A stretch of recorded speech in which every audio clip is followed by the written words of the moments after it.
ক্ষুধা তৃষ্ণা নিবাৰণ কৰিব লাগিব। আমাৰ ভাগ্যত লিখিলে বিধাতাই। ভাগ্যৰ সতে কোনেও যুঁজ কৰিব নোৱাৰে সখীলা।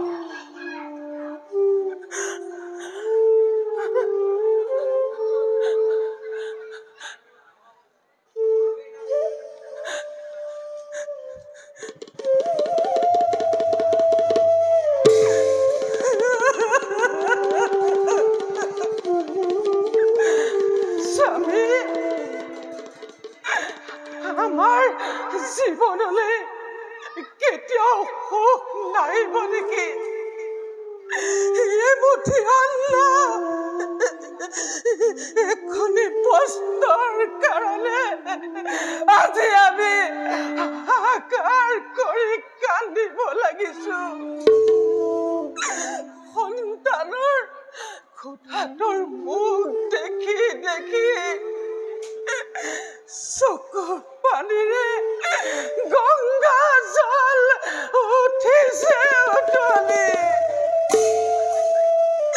হে প্ৰভু, এয়া তোমাৰ কেলে লীলা? কি অপৰাধ কৰিছো আমি তোমাৰ কাষত, যাৰ বাবে তুমি দিছা এনে দাৰুণ কষ্ট?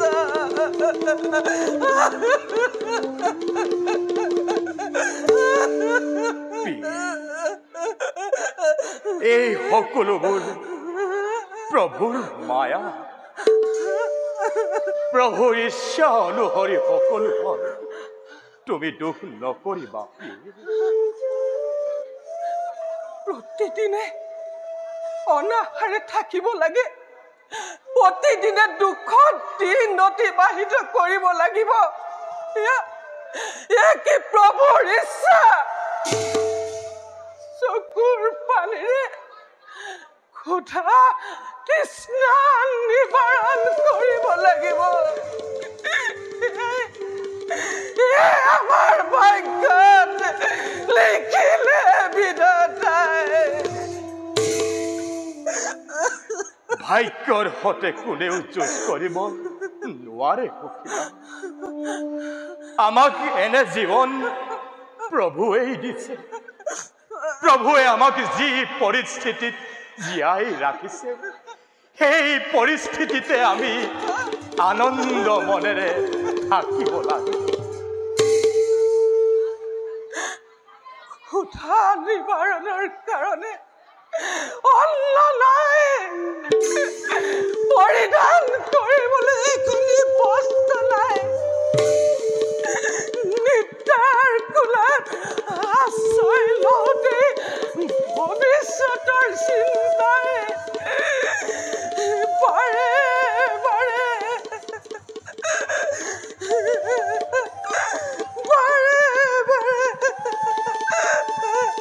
মন বিচলিত কৰিছে।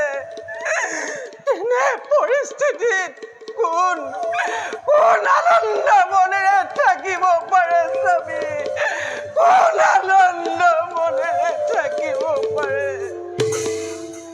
সকলো বিধিৰ লিখন, সেয়ে আমি এনে যান্ত্ৰণা ভোগ কৰিছো। কিন্তু কওক স্বামী, আমাৰ ভাগ্য লিখনৰ ফল আমাৰ সন্তানে কিয় ভোগ কৰিব লগা হৈছে?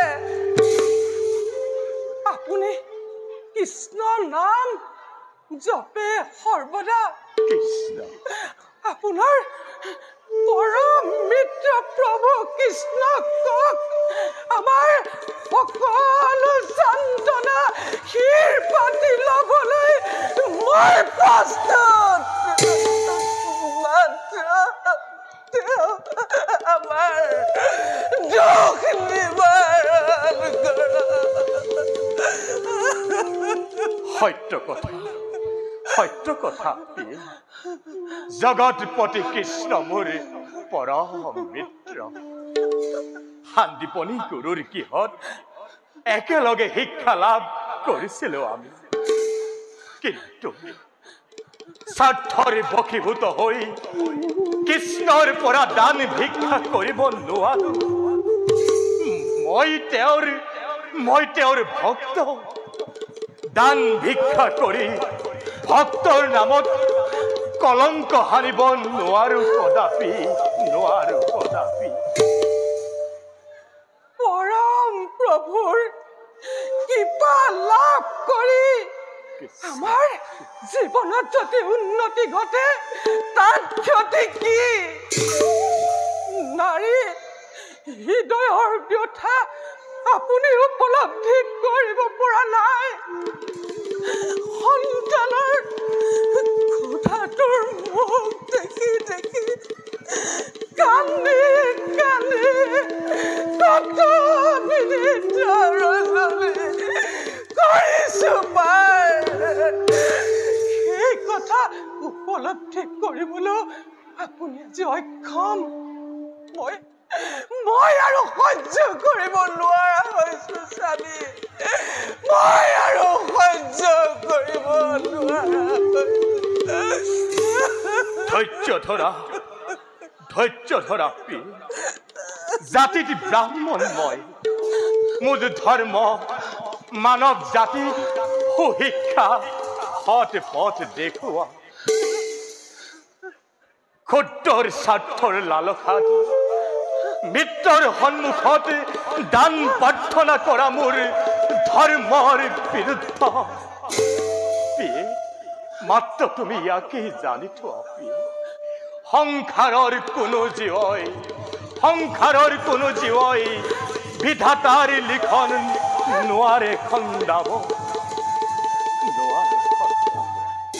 স্বামী, ভাগ্য আৰু বিধাতাই নিৰ্মম হাতেৰে বাৰে বাৰে প্ৰতাৰণা কৰিছে আমাক।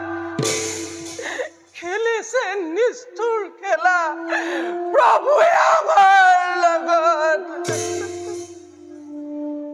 ভাগ্যৰ পৰীক্ষা কাৰ যে কি দশা হয় তাৰ কোনো নিশ্চয়তা নাই।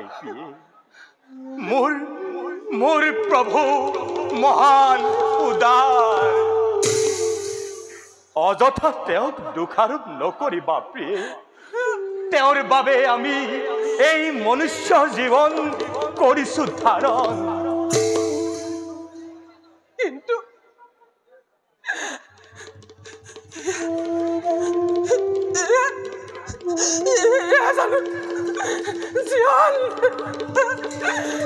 জীৱন মই কাহানিও খাবলৈ কৰা নাছিলো, কাহানিও খাবলৈ কৰা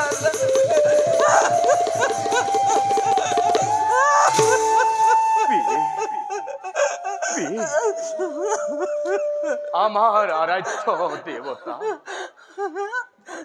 এই সুবিমল আকাশৰ দৰে বিশাল, বৃক্ষৰ দৰে মহৎ আৰু সৰল। ভাগ্য দেৱীহে আমাৰ প্ৰতি সুপ্ৰসন্ন নহয়। যদি ভাগ্যতে অন্ন নাথাকে তেন্তে কি কৰিব পাৰো আমি মাটিৰ মানৱে? আমি অতি ভাগ্যৱান। কোটি কোটি মানৱৰ মাজৰ পৰা প্ৰভুৱে আমাক পৰীক্ষাৰ বাবে কৰিলে বাছনি। সেয়ে আমাৰ পবিত্ৰ কৰ্তব্য হৈছে কৃষ্ণ নাৰায়ণক একচিত্তে আৰাধনা কৰা। কৃষ্ণ কৃপাময়, কৃষ্ণ। অলপমান সুখ, অকণমান শান্তিৰ আশা কৰি ক্ৰন্দন কৰিছো অহৰ্নিশে। আৰু কিমান সহিম, কিমান সহ্য কৰিম? স্বামী পুত্ৰৰ ক্ষুধা মুখ দেখি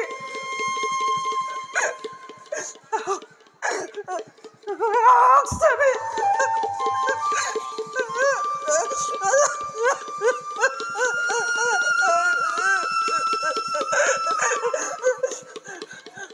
আজিও জলেৰে ক্ষুধা নিবাৰণ কৰিব লাগিব আহক স্বামী আহক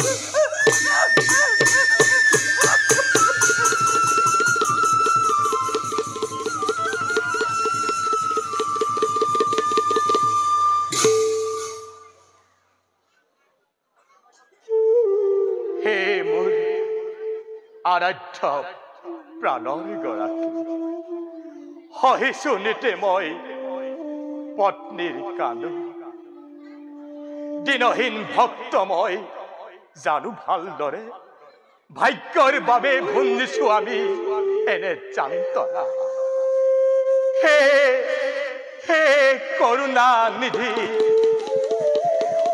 অন্ন বস্ত্ৰ ধন সোণ মোক নালাগে কুকে লাগে মাথো তোমাৰ চৰণৰ মতি